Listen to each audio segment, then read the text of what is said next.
All right, artists, you have made it to part 2, where we are going to be drawing our design in pencil on top of our white bandana fabric. So do you guys remember our two artists that we looked at, Annie Phillips and Xuan Lee Spirit? So those were two artists that kind of had different styles that could inspire the kind of designs that we might use in our sketch. So, like, if you liked Annie Phillips' artwork, you probably liked the abstract artwork.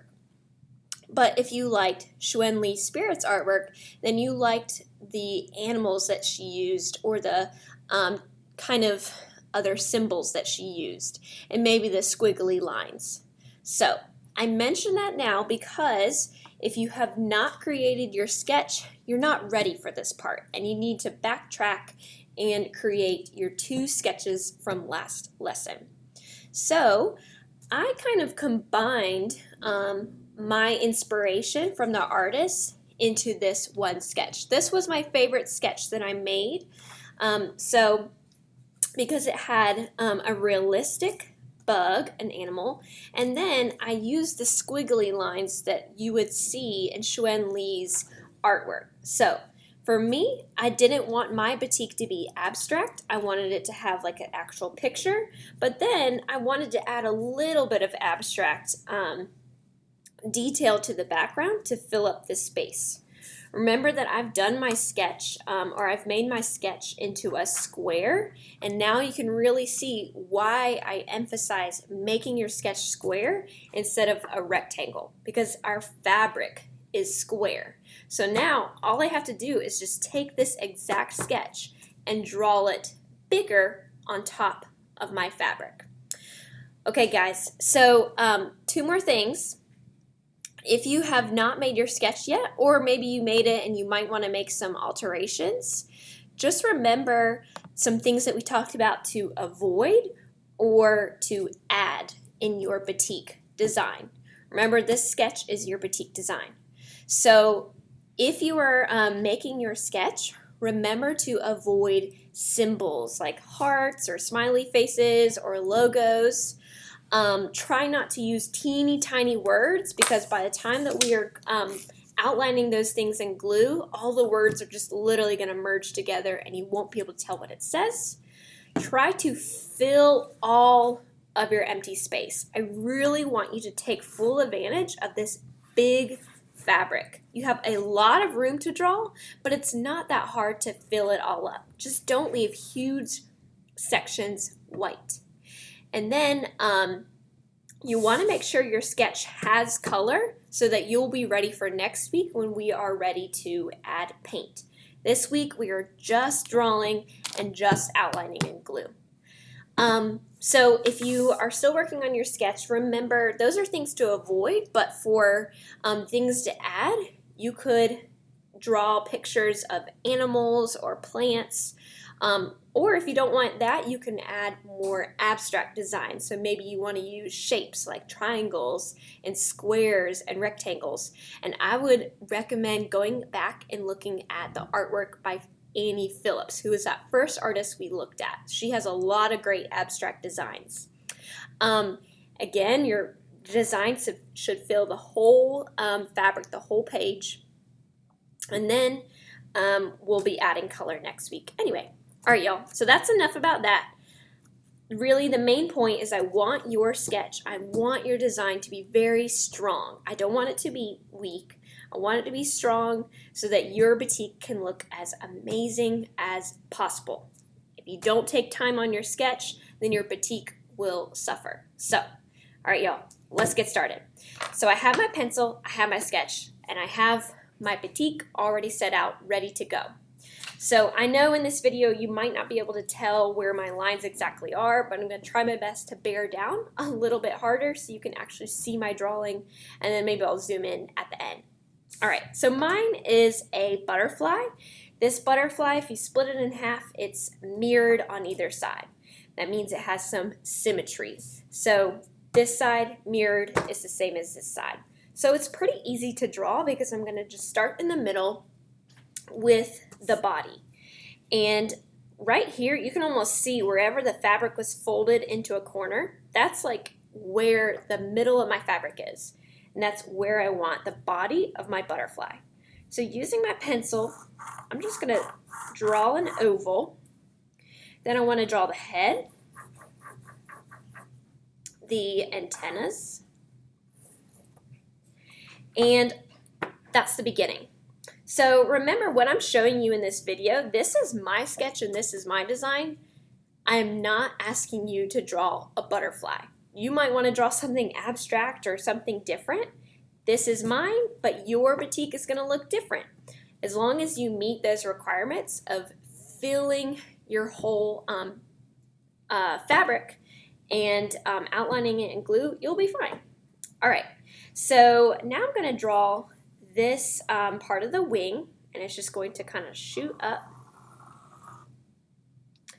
I want to draw a line that goes to the right, and then I want to connect these kind of with a curved line.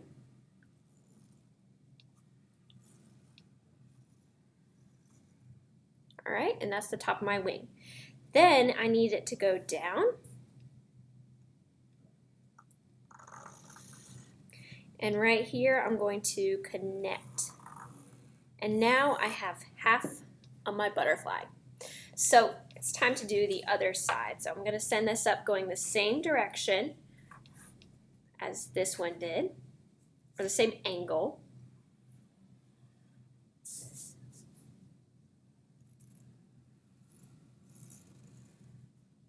Sending it over. Draw a line right here. And let's bring it up. All right. Okay, so now I have the main structure of my butterfly. If I don't like something, I can erase.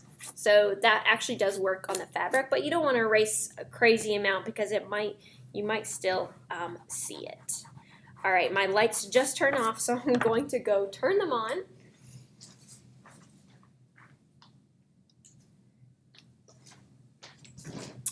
And we're back. All right, we're ready to go. Okay, so now I have a few more details inside all of my wings that I want to draw out, but I don't want to draw them so close to each other that the glue lines just will start merging. So think about a pencil line being this narrow. It's really skinny. But the line that you make from the glue is going to be about 3 times the width. So you always have to think about how wide is my glue line going to be. So a glue line, once we do it, is going to be about this thick, that wide. But a pencil line is that wide. So that is why you don't want to draw things too close together, because your glue line is just going to kind of cover that up. And that will all make more sense once we start doing that. So just as you're drawing, you want to keep that in mind. And you know what? I didn't actually make this big enough, so I'm going to erase it a little bit and just send it up a little bit more. All right, I like that. Going here. And my butterfly is kind of inspired by a monarch butterfly, so it has all these really pretty details inside of the wings that I want to add. All right. Wherever I have a dot, that could literally just be a dot of glue. So you can, not everything has to be kind of a line. It can just be dots of glue as well. All right, same thing on this side.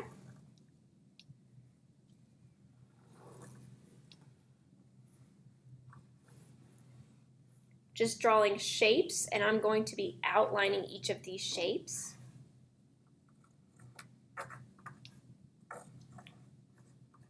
Okay, now for the bottom. Let's go here. Almost like teardrop shapes that I'm drawing.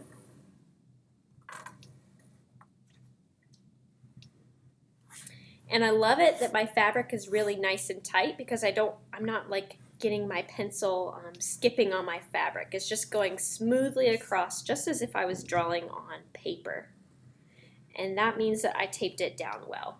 So if you get to the pencil part and your pencil is like skipping over wrinkles, then just tape your fabric down again, because that's no fun. Okay. A few dots down here. That's good. All right. I'm going to make this side just slightly different just to make it more fun.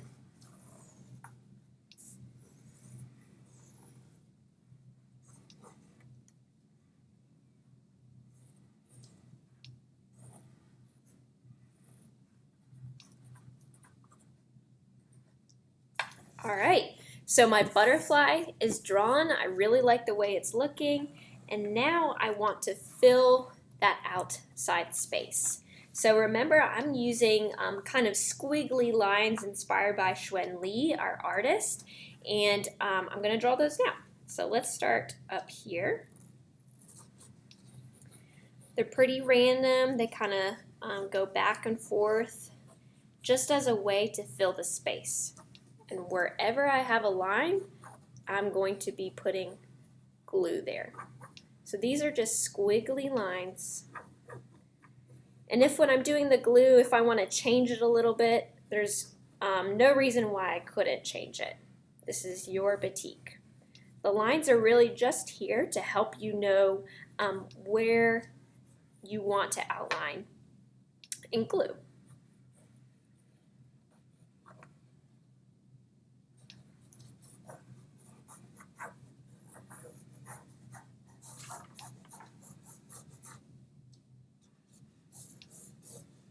Almost done.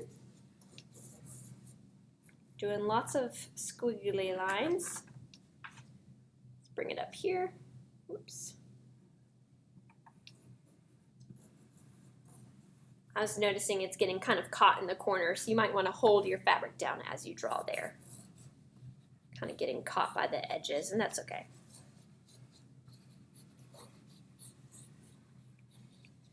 And I'm going to stop it right where I started. All right, so that's a really good way to kind of fill space without having to draw tons of more pictures. So it's kind of abstract and then realistic. All right, y'all, so that is the end of part 2, and it's just drawing your design. Good luck.